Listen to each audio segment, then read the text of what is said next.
welcome back to Sunny Life channel. Thank you so much, guys, for tuning in. Guys, we all make mistakes. Some learn, but some they don't. We are talking about Uyajola 99 presenter Jub Jub. He was the latest celebrity guest on Somizi's show, Dinner at Somizi's. The former rapper shared how was his life before the accident that led him to jail. He mentioned what happened to him was a wake-up call to change who he was, especially his behavior that costed him a lot of things. He shared since he left prison, he has worked very hard toward being a better person, being a son or a better son to his parent and the community.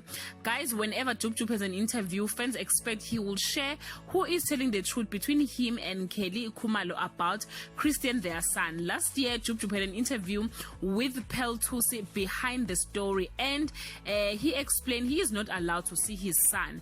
But Kelly is saying he has never make any effort to have the relationship with Christian.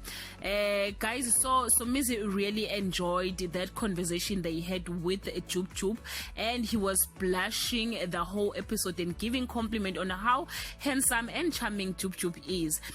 You can leave your comment, guys, below and share your thoughts. If you can have a chance to have a dinner with Jub Jub, what is the first question